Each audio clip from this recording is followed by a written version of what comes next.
రాజకీయం పైన బీజేపీ జాతీయ నాయకత్వం ఏ విధంగా ఫోకస్ పెట్టింది? నిజంగా మీకు బలం ఉంటే సరిపోతుంది అని అనుకుంటున్నారా, లేకపోతే బలాన్ని పెంచుకోవాలి అని అనుకుంటున్నారా? తెలంగాణలో ఏ విధంగా అయితే కొంత బలపడుతున్నారో ఏపీ మీద కూడా ఆ పట్టు సాధించాలనుకుంటున్నారా?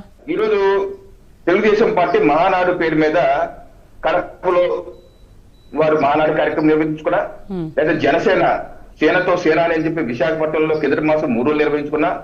మేము ఈ రోజు సారథ్యం పేరు మీద మా రాష్ట్ర అధ్యక్షులు పివిఎన్ మాధవ్ గారు జూలై మొదటి తారీఖున ఫస్ట్ బాధ్యతలు స్వీకరించారు.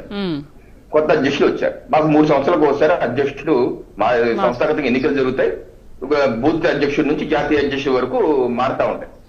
సో మారినప్పుడు కొత్త అధ్యక్షులు రాష్ట్ర వ్యాప్తంగా ఉన్నటువంటి అన్ని జిల్లాల యొక్క పర్యటన కార్యకర్తలతో మమేకం అవడం కార్యక్రమం సారథ్యం అనే కార్యక్రమం పేరు మీద మోదీ గారి సారథ్యం దేశానికి కావాలని పేరు మీద ముందుకు వెళ్తున్నారు. దానిలో భాగంగా జూలై 27వ తారీఖు తొలి గడప కడప నుంచి కార్యక్రమం మొదలుపెట్టి నిన్న ఉత్తరాంధ్రలో విశాఖపట్నంలో పూర్తి చేసుకున్నారు. ముగింపు సందర్భంగా 26 జిల్లాల పర్యటన ముగింపు సందర్భంగా ముగింపు కార్యక్రమానికి మా పార్టీ అధ్యక్షులు జాతీయ అధ్యక్షులు జేపీ నడ్డా గారు రావడం జరిగింది. సో ఈ రకంగా ఒక రాజకీయ పార్టీ ఒక కార్యక్రమాలు 3 పార్టీ పేర్ల మీద వెళ్తే అది అనుకుంటే ఎలాగ, అది పోటీ ఎలా అవుతుంది? ప్రజల్లో ఉండాలి కదా. ప్రజల్లో ఉండకుండా ప్యాలెస్ లో ఉంటే మనం ప్యాలెస్ లో ఉన్నామని చెప్తున్నాం. ప్రజలు నిర్ణయిస్తున్నారు బయటకు రావని. మరి ప్రజల్లో ఉండకపోతే అది తప్పు కదా.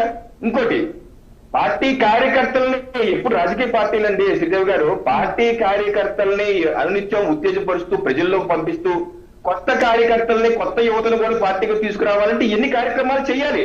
మన పవన్ కళ్యాణ్ గారు ఏమన్నారు వారి సేనాల్లో, నాకు మంచిగా ఆలోచించి విశ్లేషించగలిగినటువంటి యువత కావాలి, అటువంటి యువత రండి పార్టీలో కన్నా. అలాగే మహానాడులో చేసుకున్న 6 తీర్మానాలని గత 40 సంవత్సరాలకి పార్టీ పటిష్టంగా ఉండాలి అంటే 6 తీర్మానాలు చేసుకున్నారు. దానిలో ఒకటి యువతను పార్టీలో తీసుకురావాలని రకరకాల 40 సంవత్సరాలకి పార్టీ పటిష్టతకు వాళ్ళు యోజన చేస్తున్నారు. దేనికి ఒక క్రికెట్ టీం 16 మంది ఉన్నారంటే కేవలం ఒక్క టెండూల్కర్ ఉంటేనే మన అన్ని గెలిచేస్తావా?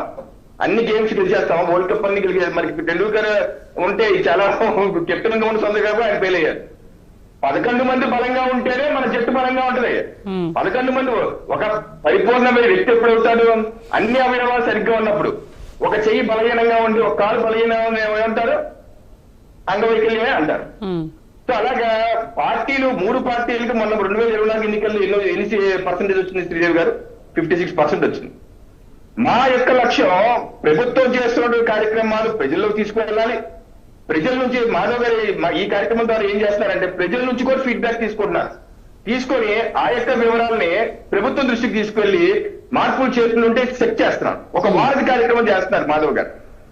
మనం ఏం చేయాలి? 2029 ఎన్నికలు వచ్చేసరికి ఈ 56% సుస్థిరం చేసుకుంటూనే కాదు శ్రీదేవి గారు, ఇంకో 10% కూడా వైసీపీకి ఉన్నటువంటి 40%లో కనీసం ఒక 10% అన్నా సరే ఈ కూటమి పార్టీలకు వచ్చే విధంగా 2024 ఎన్నికల్లో ఆ రకంగా మేము బలోపేతం కావాలి.